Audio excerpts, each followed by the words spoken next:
एक सवाल है, क्या माँ बनने के बाद औरतों के सपनों की एक्सपायरी डेट खत्म हो जाती है? यदि हाँ, तो फिर किसी का सिलेक्शन देख के दिल में कसक क्यों उठता है? किताबों को देख के फिर से पढ़ने का मन क्यों करता है? और जब कोई फॉर्म आता है, तो दिल से एक आवाज़ आती है, मैं भी क्यों नहीं? देखिए, आपके सपने मरे नहीं हैं, बस उन्हें दबाया गया है। आपने हार नहीं मानी है, आपने सिर्फ इतना कहा है, पहले घर, पहले पति, पहले बच्चा। और आपने अपने सपनों को किसी की ज़िंदगी बनाने के लिए साइड में रख दिया है। याद रहे, अगर आप किसी दूसरे की ज़िंदगी बना सकती हैं, तो आप अपनी क्यों नहीं बना सकती?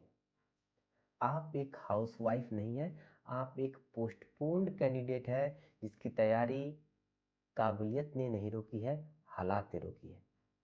आज भी यदि लगता है कि कुछ करना है, तो यकीन मानिए, आपके अंदर का स्टूडेंट अभी ज़िंदा है। तो यदि स्टूडेंट अगर ज़िंदा है और वाक़ई में कुछ करना है, तो कुछ न कुछ तो प्लान करना ही होगा, और यह प्लान शुरू होगा आपके अपने घर से। देखिए, घर की वजह से पढ़ाई नहीं छूटती।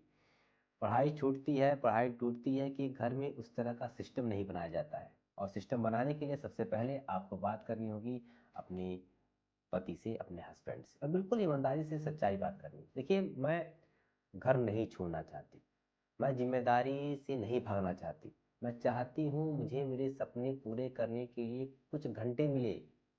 मैं घर की जिम्मेदारी समझती हूँ, लेकिन मुझे भी कुछ करना है।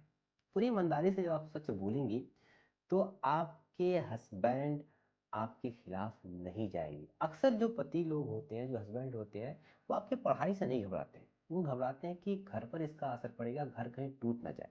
और यदि आप यकीन दिलाती हैं कि घर को आप संभाल लेंगी, तो निश्चित तौर पर वो आपके साथ खड़े हुए नजर आएंगे। अब जब पति से और घर से अनुमति मिल गई है, तो आपको क्या करना है? सबसे पहली बात, आपको किसी से कोई उम्मीद नहीं रखनी है। आपको किसी का सुनना नहीं है। हो सकता है कि आप पढ़ रहे हो तो कुछ लोग आपको ताना मारे।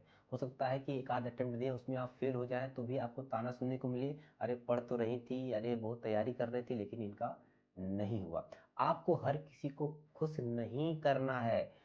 उनकी खुशी नाखुशी आप भूल जाइए, और साथ ही साथ घर को साफ सुथरा और व्यवस्थित रखने का ऑब्सेशन भी आपको नहीं रखना है। ये सब क्या करेंगे? आपके टाइम को किल करेंगी।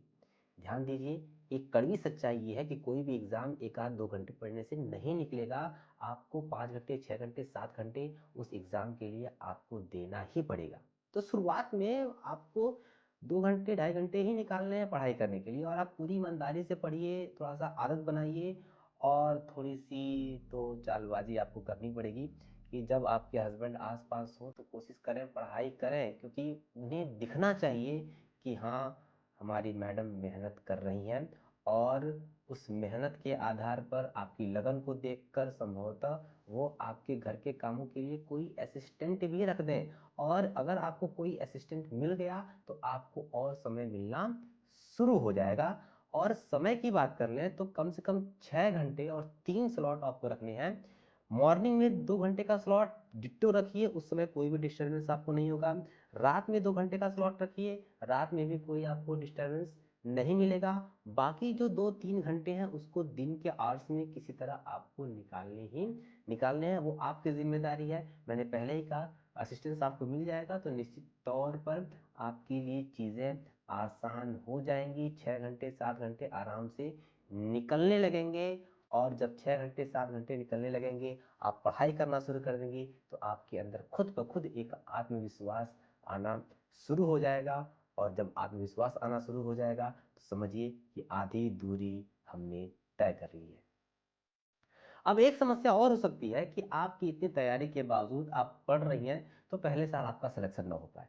देखिए, घर, परिवार, बच्चे, सारी जिम्मेदारी के साथ तैयारी करना और फिर पहले साल में ही सफलता की उम्मीद करना, ये थोड़ी सी बेईमानी होती है। हो भी सकता है और नहीं भी हो सकता है। हो सकता है दूसरे साल भी सिलेक्शन ना हो, तीसरे साल भी सिलेक्शन ना हो, लेकिन आपको निराशा का दामन नहीं थामना है। आप पूरे आत्मविश्वास के साथ, पूरी निरंतरता के साथ आप अपनी पढ़ाई को जारी रखिए। निश्चित तौर पर आप एक न एक दिन सफल ज़रूर होंगी।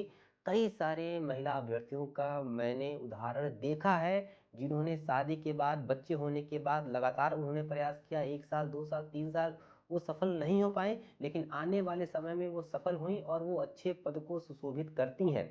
जब वो कर सकती हैं तो आप क्यों नहीं कर सकती हैं? तो आप अगर महिला होके, शादीशुदा होके, परिवार को देखते हुए तैयारी कर रही हैं, तो शुरुआती दौर में असफलताओं से नहीं घबराना है और आप पढ़ते रहिए, निश्चित तौर पर आप एक दिन सफल होंगी। और अभी तक आप इस वीडियो से लगी हुई हैं, इस वीडियो को देख रही हैं, तो निश्चित तौर पर आपके अंदर अभी पढ़ाई का जज्बा है। तो तेरे माथे का आंचल बड़ा खूबसूरत है, लेकिन तो इसका परचम बना लेती तो और बात होती। तो परचम बनाइए और लग जाइए तैयारी में, निश्चित तौर पर आप सफल होंगी। जय हिंद।